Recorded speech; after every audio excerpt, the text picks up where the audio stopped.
Hey, everybody, and welcome back to the Everyday Adventure Podcast. Today, I'm joined by Megan. How are we doing, Megan? I'm good. How are you? I'm so good. I'm so good because today we're going to be diving into the first part of the book. But before we do that, I think our audience just needs to get to know you a little bit better, me a little bit better. Mm-hmm. So I've got some fast fire questions. Are you ready? I'm ready. Bring it. Okay. Well, all right. First one, coffee or tea? Tea.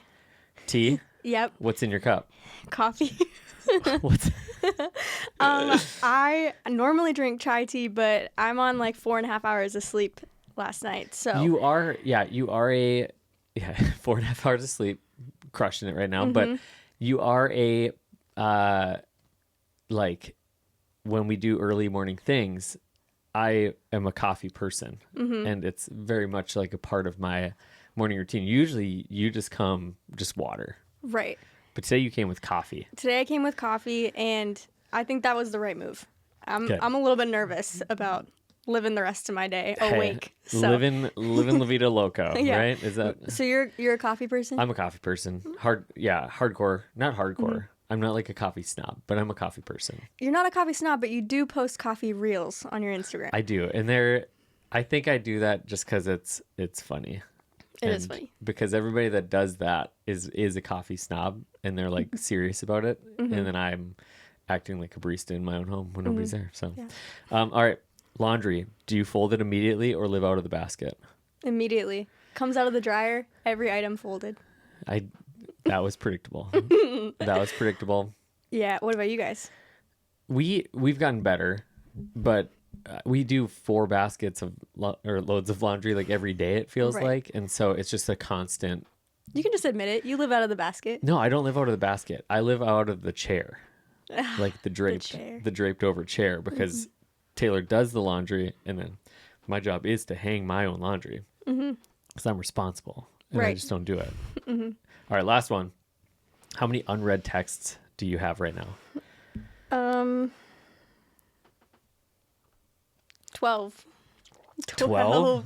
That's actually surprising. I don't normally have. That's pretty high for you? That's high. 2 of them are from Taylor. So, okay. Does that count? That's 10. We'll count it. We'll count it. All right. How many do you have? I right now have 287. Unread text messages? Okay. This is no joke. I had 740. What? Within the last few days. You have 740 friends? No. I get these random texts, just random texts in general, but then I have subscriptions, and then I don't look at them, and they all count. And because I get one from Built, and then when I selected that one, and it was like 150, because I just never looked at that particular text thread. I love Built. I wear Built daily. I've got it on right now. But you can opt out of their text messages. No, I like getting them. You didn't even see any of them. It's comforting to get them. I think people understand. Like, it's comforting to get them. Like, to know someone the day cares. that I'm ready to get more Built stuff, I'm going to know exactly what to do.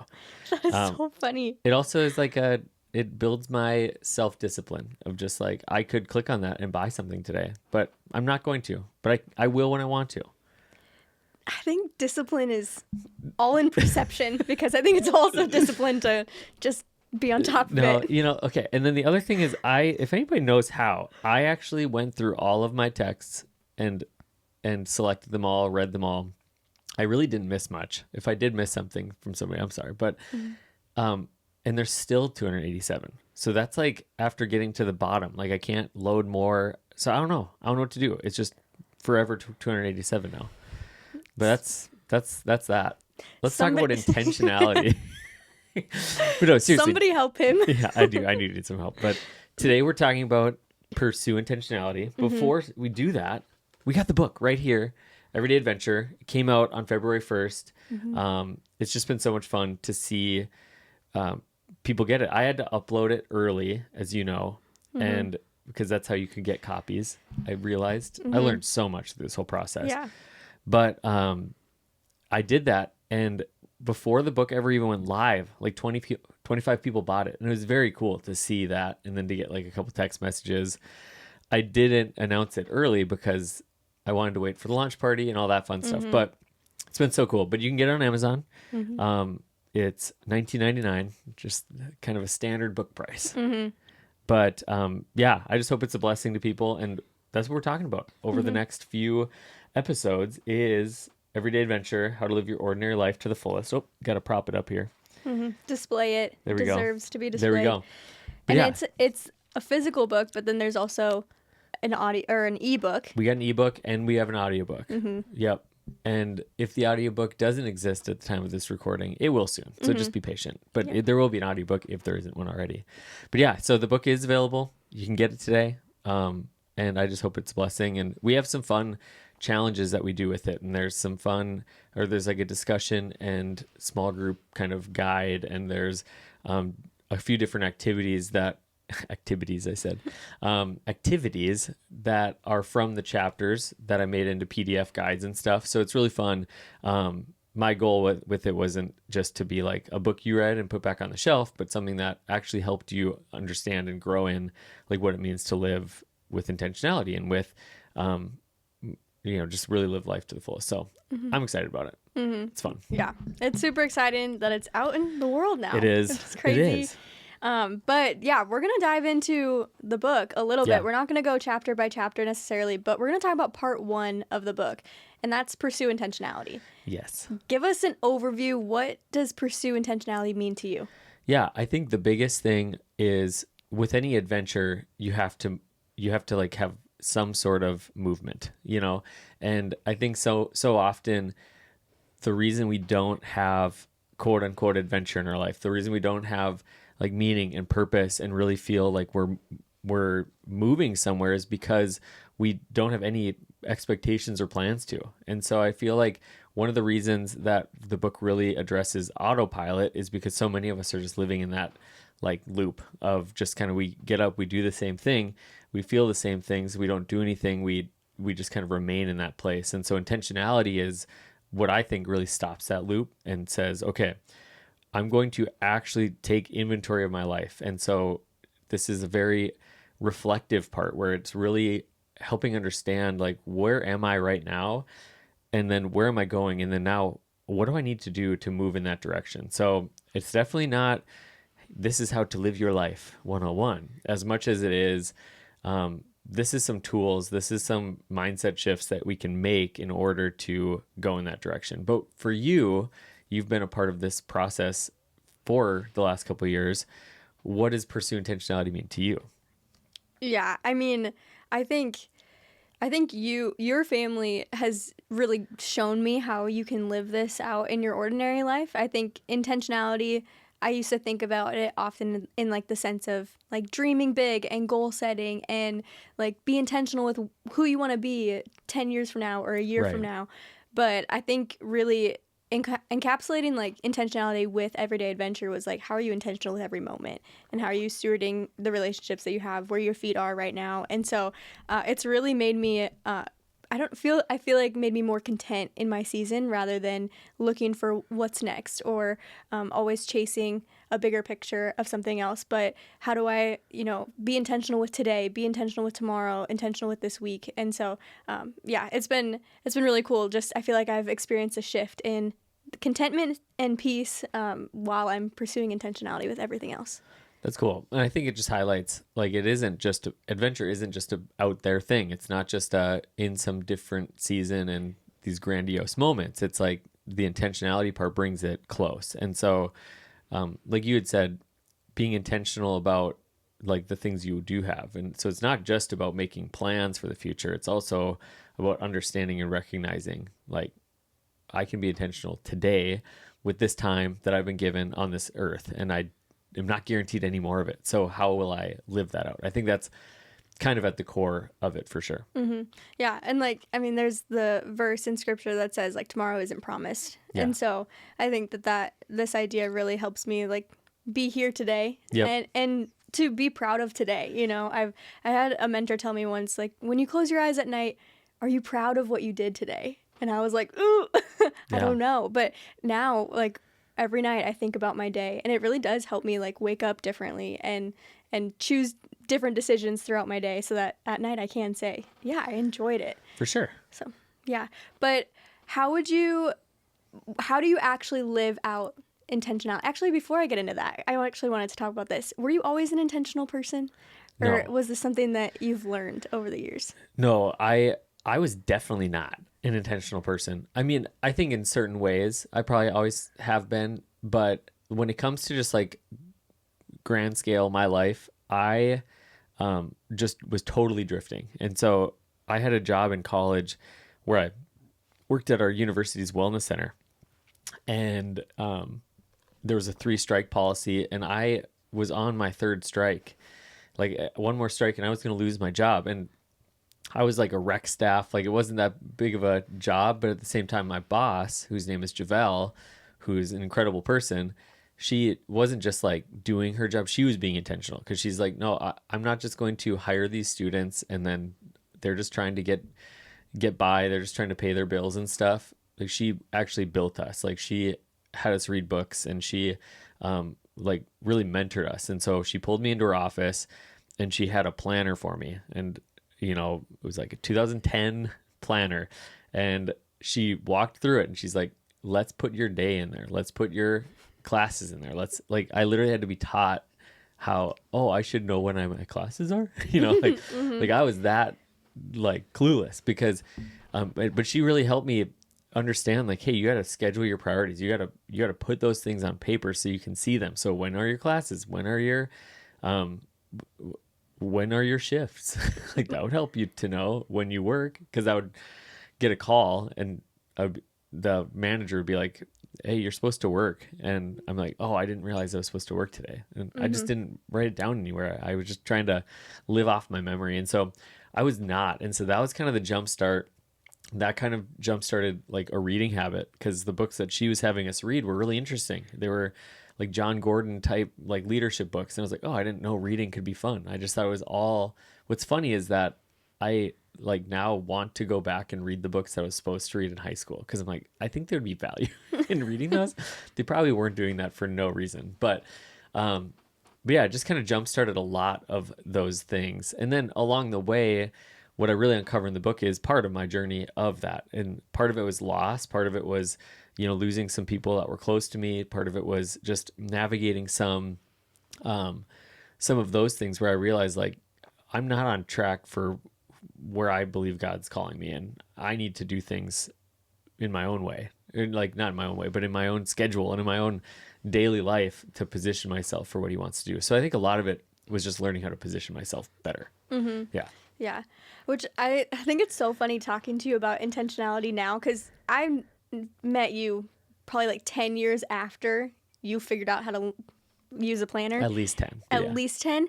And you're like super intentional. You live by your plan, like your planner, you're writing in it constantly and everything like that. And so I think it's really a testament to what we talk about is like healthy rhythms are established early, and like over time, you don't just become the person that you want to be today. No, if I were to pull out the first 5 years of my planners, there would be missing weeks. Like there would just be missing gaps in like all of it. Where now, for the last, I would say 10 years, I can look back at those planners, and I keep those planners because they're really awesome keepsakes, because then I can actually see who I met with, and I can look back at like the years I was in college ministry and actually see, oh, I had coffee with this student, and I can remember those things. And actually by going through that, I can, like, this might sound weird, but there's times where I can look back and I can remember particular conversations. Like if I met with one student once when I was a college pastor, like I can almost recall that when I just look at their name on a calendar sheet.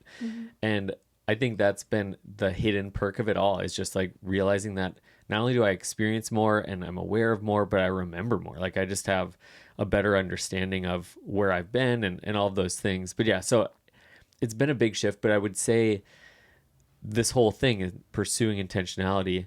It is something that you can totally start small on. And that's what I really wanted to communicate, is that this isn't about going from 0 to hero per se. And like you just pointed out, like you've seen me in you've only known me for 3 years, and I've been this way. I've been messed up for this long, but really that idea that I am really passionate about is that there are people that are 18-year-old Steven and 19-year-old Steven that when they read a part heading that says pursue intentionality, they're like, oh, that's not for me. Like, I am a fly by the seat of my pants. But like, it's not about becoming a type A person if you're a type B person. Is that the right? Yeah. It's not about changing your personality. It's about recognizing this is my personality and this is what I need in order to show up for my family. This is what I need in order to bring my best work. And this is what I need to connect with God, because I know so many people that struggle to find any sort of rhythm in their relationship with God. And a lot of it is personality based, in the sense of like sitting in front of a Bible for an hour for certain people is just like really hard, not just the Bible, but just in general. Well, there's understanding of that is part of intentionality. And like, okay, for me to be intentional, I can't have quiet time, quote unquote, like I was taught, or like I see this person doing it. Like, I actually have to figure out, how do I connect with God? And then the reflection part of intentionality really unlocks what that means. Yeah. For part 1 of your book, there's 3 chapters. Yeah. What are the 3 chapters? Kind of just give us an overview of them. Yeah. The 3 chapters are place your pins, maximize the mundane, and slow down. And so place your pins is really just any adventure starts with some sort of a map. Like, you don't have to have all the places charted out. I mean, if you've ever done any sort of quote unquote like outdoor adventure, it's really lame when everything is perfectly labeled. But it's when you can place your pins and when you can actually set out, this is where I am, this is where I'm going, and then this is the direction I'm supposed to head.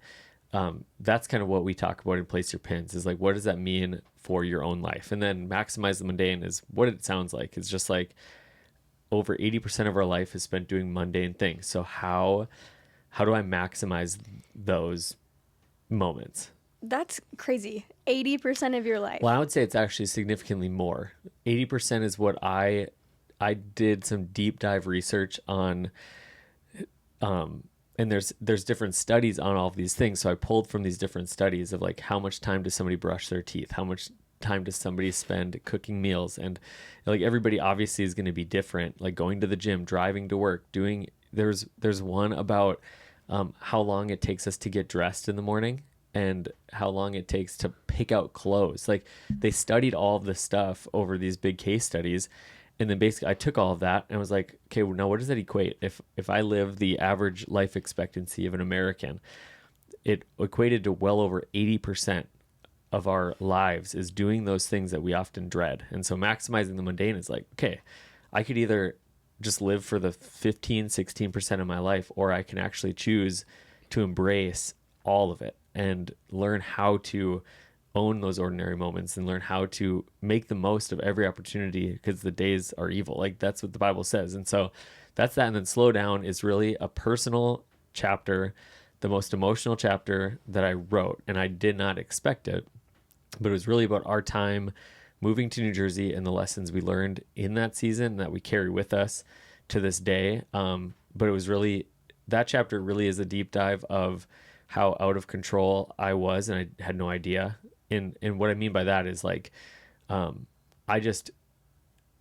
what's crazy is right now I feel like I am project oriented wise, and like I launched a business and writing the book and all of these things, and it's been very busy. These last few months have been kind of like a grind, but that was like the constant, and it wasn't even doing things that I was trying to do. Like, this has been a very intentional 3-month period of time where it's like, I am writing a book, I am starting a business, I transitioned to working with Valley, and we've had our Giving Heart Stay, we've had all these different marketing oriented things. And but like, because of intentionality, because I've chosen to live the way that I've chosen to live, and it hasn't been easy, and I've responded negatively when stressed and things like that, but it's been an intentional season that I'm like, no, this is what this season is for, and these are the priorities of the season. Where then, or before that season, I felt like this constantly, but had nothing to show for it.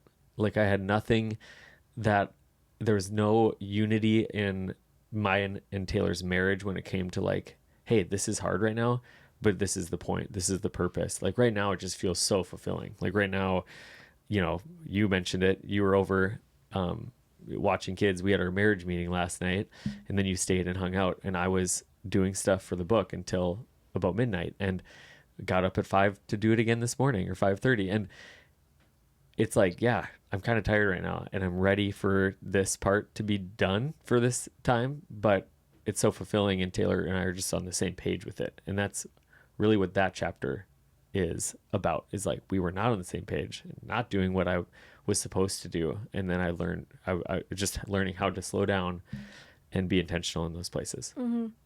Yeah, well, I think a big part of slowing, like when you're running so fast, you don't realize what you're missing and like what margin you don't have until you have it. And I think like you talked about, New Jersey was suddenly an opportunity where you didn't necessarily have more time. You still had the same amount of time, but it was allocated differently.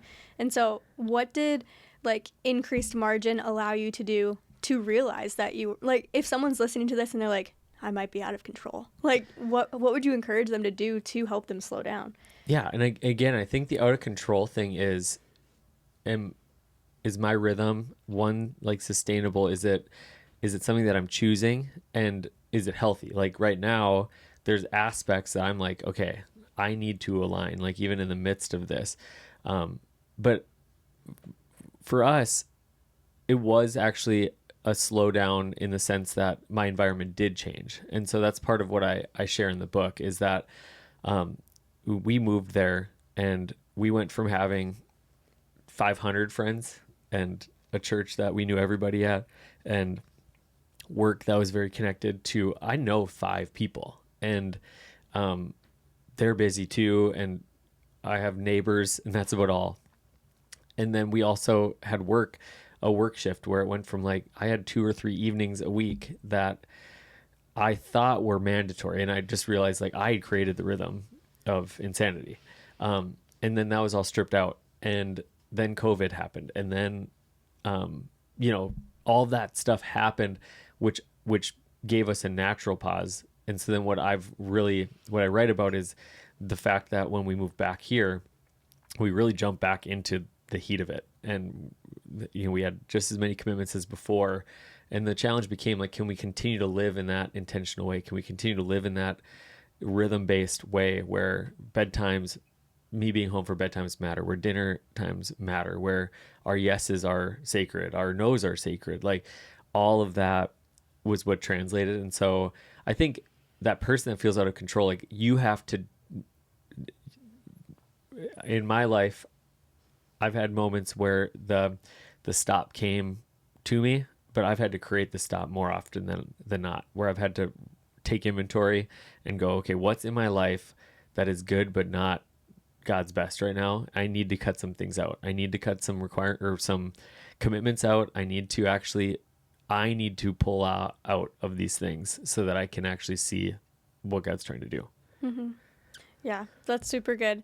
How would you say, I mean, you've kind of touched on it a little bit, but what does pursuing intentionality do for adventure? Like, how does this make adventure possible in your everyday life? I think most people, actually, I'll just say this, everybody, just statements. Whoa, yeah. Bold.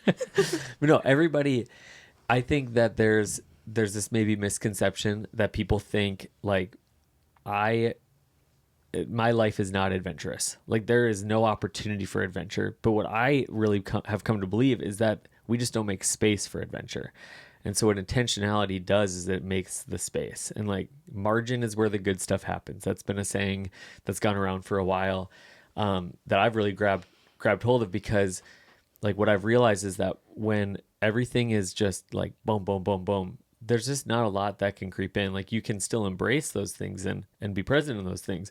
But what I've realized is that the Saturday mornings, which used to just be like, all right, either no plan at all, in the sense of then we just kind of drift totally, but leaving space and margin in those Saturday mornings where we have parameters of like, Saturday is Sabbath. It's about rest and delight and joy and being together. And so it just gives us the guardrails of like, we're not just going to turn on the TV all day long and just do nothing.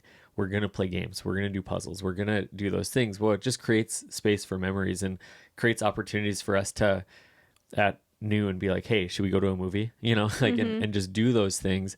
And that's where the everyday adventure aspect comes in. I think also it's just really about noticing and attention, and like that awareness piece is that intentionality is awareness. And it's, I know what's happening in my life, and I know my limitations, and I know who I am. And so with that, I also understand what I'm not, and I understand what I'm available to and what I can step into, if that makes sense. Yeah.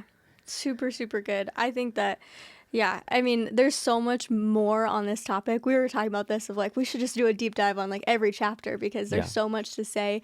But really also the heart behind talking about it is to make it practical and, and really for the podcast to not be in replacement of the book, but to really go alongside it. And so how can we make this practical with an everyday adventure challenge? What would you challenge someone to do this week? Or Yeah.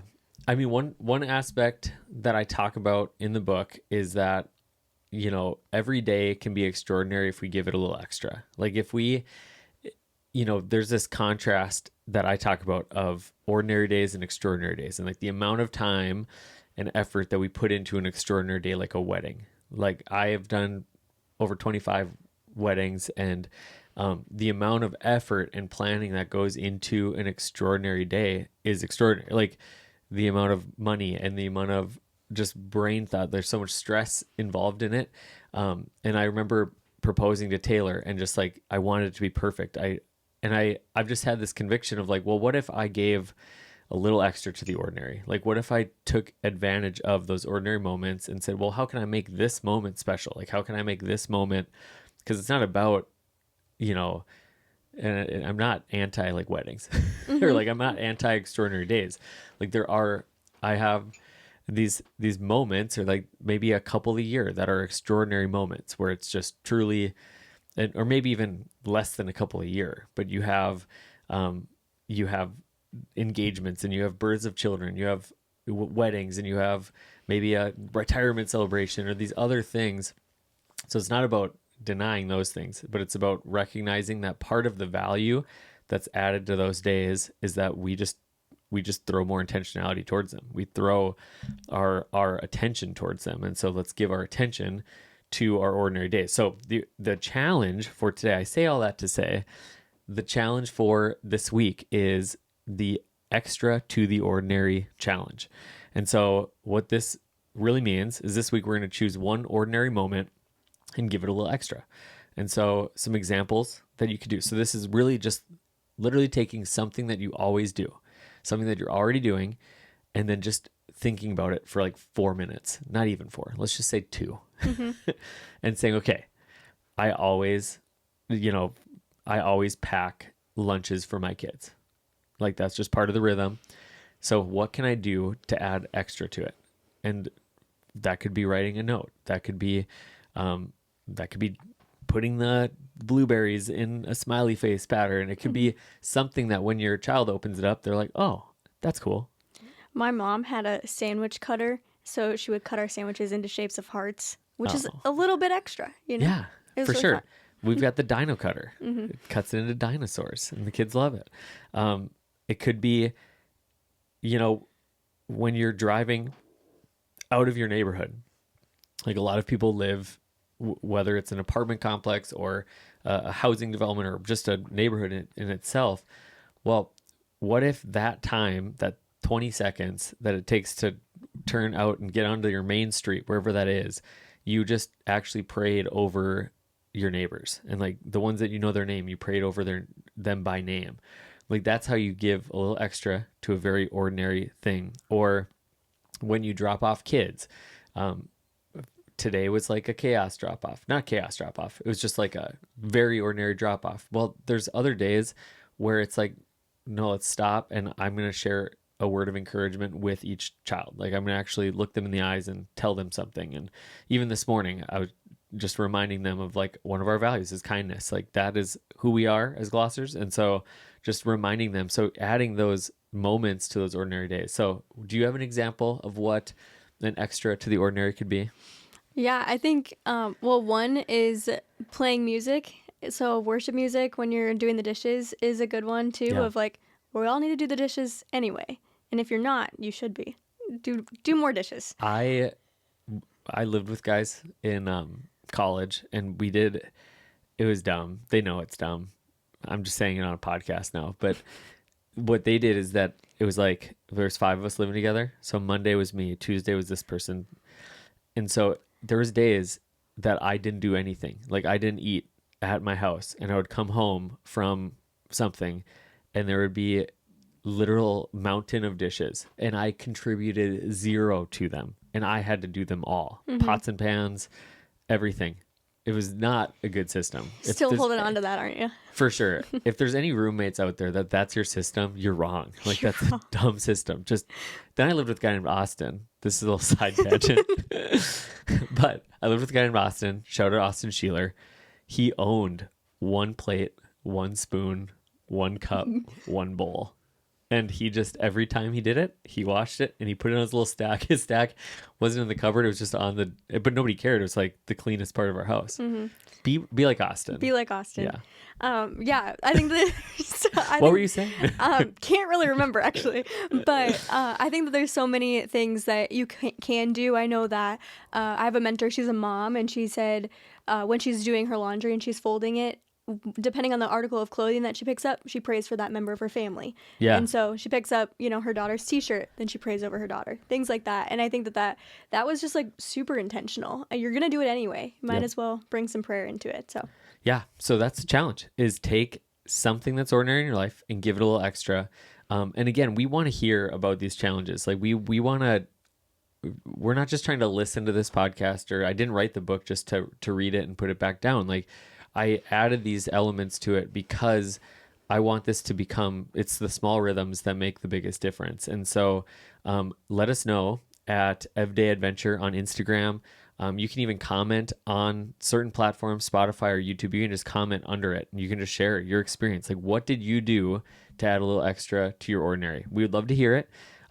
Tag us in those things. But also, we just want to, again, just plug the book, because this whole podcast kind of stems from the concepts of this, and we're going to grow beyond it. We're only going to do a few more episodes where it's really a deep dive on the book. But yeah, Everyday Adventure, Amazon, get it while it's getting is good. Get it while it's hot. My friends Ryan and Ashley did the design, the interior. It's very fun to look at. Maybe that's just because it's my book, but in general, I think when I opened it in the mail the other day, I did think you chose the right cover. I was like, this is a really good cover. So yeah, I'm pumped about it. They did a fantastic job. Yeah. Shout out. Before we end today, we always like to celebrate and anticipate. Yes. And we haven't done that yet. So yeah, let's do it. What are you celebrating right now? One thing, there's some obvious things I'm celebrating. I'm going to go a different direction. Recently, I spoke at a conference. I did a breakout session. It was a Chi Alpha conference, which I was a part of for many years. But my best friend, Steve, was there as one of the speakers, and he's from Alaska. He lives in Alaska. I actually randomly have my Alaska mug today, and that's part of what made me remember. But I just got to hang out with Steve. So between sessions, and we just got to hang out and talk, and we literally get to see each other maybe once a year. We try to keep up on the phone every once in a while, but long distance friends, you get it. It's hard sometimes, especially when you're 3 hours apart. But it was just so much fun just to be with him, to hang out with him, to like share hearts, but also laugh. There is a video, and I don't know where it is right now, but I read one of the stories from the book to Steve that's about Steve.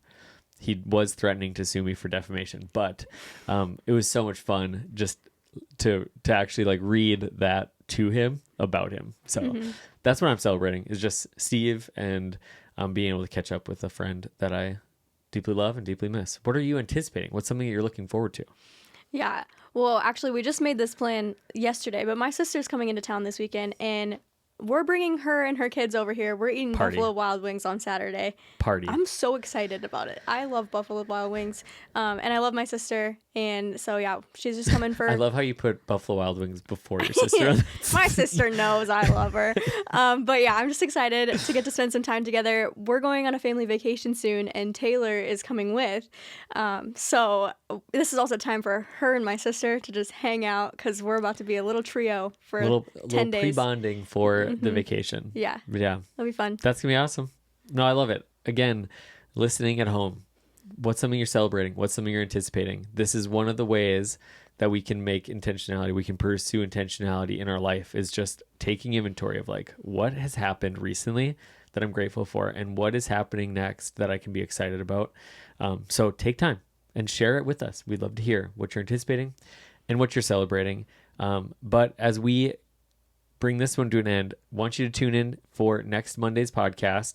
We're going to be kind of taking this part of the conversation one step farther, and I'm going to interview Jordan Smucker, who is a pastor in Ohio. He was one of our first, I was a part of a conference for young adults, and he was our first speaker. And he's an incredible man. He really lives this intentionality stuff out. Like, he is somebody that was like me in a way, where recognized he was moving in a direction that he wasn't comfortable with, and has really built his life and built his church on what does it mean to be intentional, and how do we really do this in a thoughtful way. And so pumped for that conversation, pumped for you to hear it.